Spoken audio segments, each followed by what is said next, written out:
dengan payungnya, terus dia langsung wiritan sapi. Akhirnya dia copot, set, payungnya mengembang, turun dengan selamat, payungnya dilepas. Dia bilang sama Allah, ya Allah, meskipun saya tidak sembelih sapi, mau apa kamu?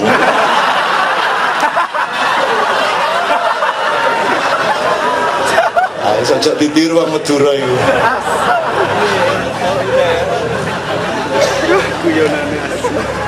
Masa Allah bertengkar soal sapi, ya Allah. Alangkah indahnya hamba dan tuannya, masa akan dikotori oleh pertengkaran mengenai sapi, ya Allah. Kacau, bos wong Madura kacau ya. Sebenarnya tak cerita wakah gitu. Oke, teman sekali guys. Sekarang Anda gali Mas Ian sama Mas. Sabrang mau nambahin terang soal krisis tadi. Ya oke, one. Saya minta 3 dulu, 2, oke. Bulan para petani dari Klaten bertempat di Gantiwarno namanya ya. Jadi diskusi bener sama petani, di mana kepala dinasnya dan wakil bupatinya tidak ya kalah ngerti lah dari petani tentang pertanian itu ya. Tapi saya ingin katakan begini, setiap kami datang ke daerah, apa itu Kendal, apa itu Pekalongan, Kendeng ya, Gunung Kendeng, saya datang juga dan sudah saya pertemukan untuk mencari solusi yang terbaik, dan saya melihat ada arah yang baik ke depan, di mana saya mewajibkan perusahaan yang masuk itu jangan menomorsatukan mau apa di sana, tapi menomorsatukan apa yang bisa kamu lakukan dulu untuk masyarakat.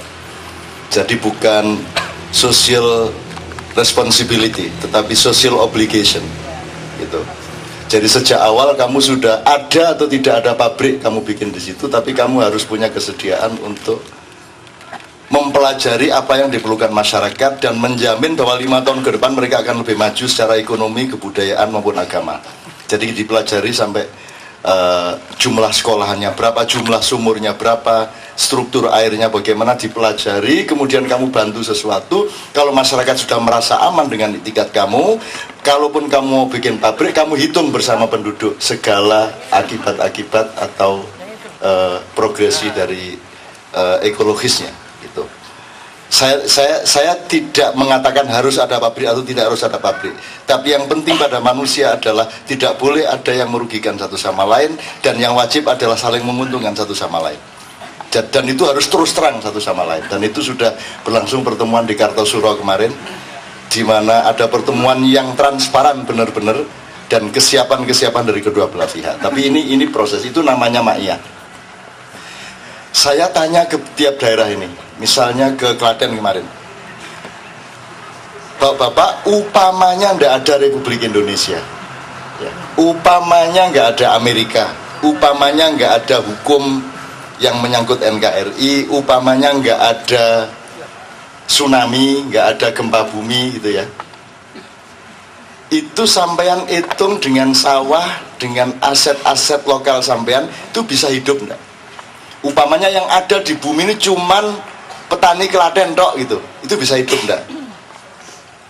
Dan rata-rata mereka bisa hidup hanya dengan itu.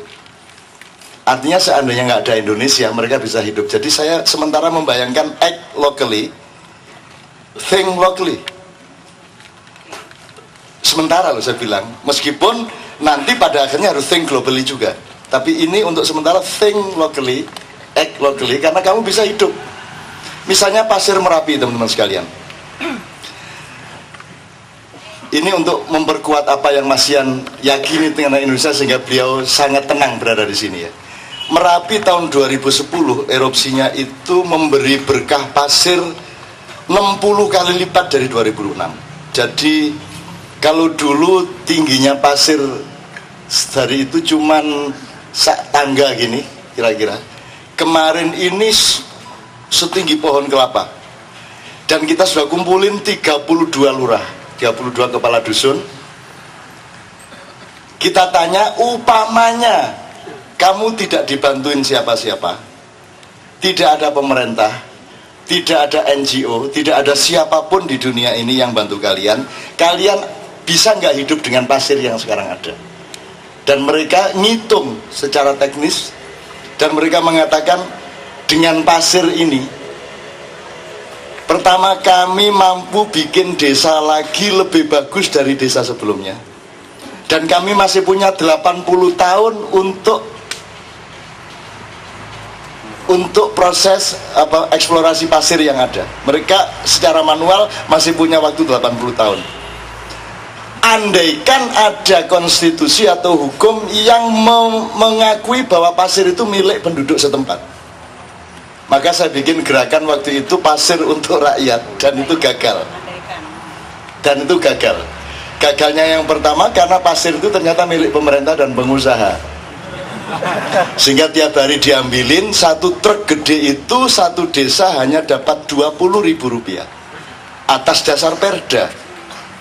Dan saya bikin pasir untuk rakyat itu tidak didukung oleh siapapun, tidak juga didukung oleh media massa. Gitu teman-teman sekalian. Jadi lebih bagus mana, ada pemerintah apa tidak untuk di Merapi tadi ya, gitu loh. Nah sekarang nomor 2 yang menyebabkan ini gagal, lurah-lurah ini tidak semua konsisten, tidak semua tahan uji. Ada lurah yang gampang diajak kolusi oleh kabupaten. NU Muhammadiyahnya saya kurang tahu karena NU itu kan sebuah agama yang aslinya Madura. Di Madura itu agamanya NU, minoritasnya Muhammadiyah.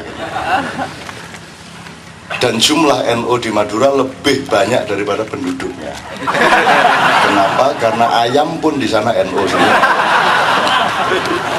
Ini menurut orang Madura sendiri. Jadi sekali lagi, untuk sementara Anda berpikir lokal dulu, survive, kemudian revive dengan diri Anda di lingkaran kecil Anda. Misalnya Occupy ya. Occupy ini kalau mau ngomong nasional kan juga mustahil. Tapi you do it, you just do it, every day you just do it. Itu satu, itu akan membangun harga dirimu dan martabatmu sendiri. Nomor 2, itu akan menumbuhkan kepercayaan masyarakat. Nomor 3, itu akan menjadi energi ke langit. Maka yang saya lakukan di daerah-daerah itu sederhana, menambah jumlah orang yang percaya kepada dirinya dan masa depannya. Cuman itu dok, ngedein hatinya orang. Nggak bisa kita dihancurkan oleh siapapun, nggak bisa. Nggak bisa, yang bisa menghancurkan kita hanya Allah. Dan kita akan lebih tahan dari mereka semua, kecuali ada gempa gede-gedean, kecuali ada tsunami gede-gedean, Anda masih tetap bisa hidup di sini. Dan lebih bagus di embargo. Misalnya dunia mengembargo Indonesia, nah itu sip. Sip, wis mangan gak mangan ya iku kan. Wis gak iso BlackBerry gak masalah wis. Berry-berry aja wis. Kaget balik. Itu teman-teman sekalian. Dan saya lihat ada daerah yang kurang mampu, tapi kalau kita ini punya jiwa Commonwealth, punya jiwa tanah perdikan, kita akan bekerja sama dong satu sama lain. Makanya kalau kita kembalikan kepada asal usul Indonesia, mbok mulai sekarang ada sedikit berpikir, 17 Agustus 45 itu sebenarnya hari pendirian Republik Indonesia apa hari perceraian kita semua dari Jepang?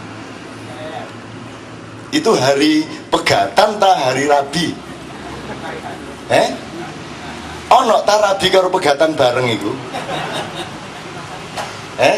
Kan butuh masa idah, wong kafir aja butuh masa idah. Ya toh? Gitu loh. Nah, tolong teman-teman meneliti di antara semua teks yang terjadi pada 17 Agustus dan sekitarnya itu, mana yang menunjukkan ada kalimat bahwa kita mendirikan negara Republik Indonesia. Saya ingin ada teksnya, saya ingin ada faktanya bahwa kita sudah mendirikan Republik Indonesia. Setahu saya itu adalah hari kemerdekaan dari penjajah, belum hari kawin. Itu nanti dulu. Nah, merdesa itu kamu tuh PKI apa PSI?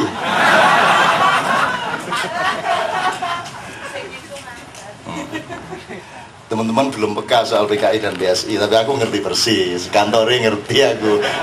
Tempat bikin mie-nya aja saya tahu kok. Oke. Maksud saya gini, Mas Yan, kan Indonesia didirikan 5 pilar. 1 rakyat, 2 tentara rakyat, ya, yang memang berjuang gerilya waktu itu. Nomor 3 kaum intelektual, katakanlah wong-wong pinter lah, yang bikin konstitusi, bikin segala macam. Nomor 4 kekuatan budaya dan keraton-keraton, kesultanan dan kerajaan-kerajaan, termasuk Siliwangi, Sunda Wiwitan dan seterusnya, di mana umat manusia di seluruh dunia dibagi melalui Sundaland biar seneng hatinya. Cuman ada salah sedikit, Sulawesi ada 12 tahun yang lalu, kalau Kalimantan tidak ada. Kalau Sulawesi ada, lihat kembali petanya. Nanti sama saya ke hutan Beringgondani untuk melihat petanya. Sulawesi tetap ada seperti itu dulu. Kalimantan, Jawa yang nggak ada karena menjadi satu dengan Sumatera sampai India gitu. Tapi kalau Sulawesi ya dari dulu kayak gitu itu. Terus ngomong apa tadi? 5 pilar. Yang ya, rakyat, tentara rakyat, kaum intelektual,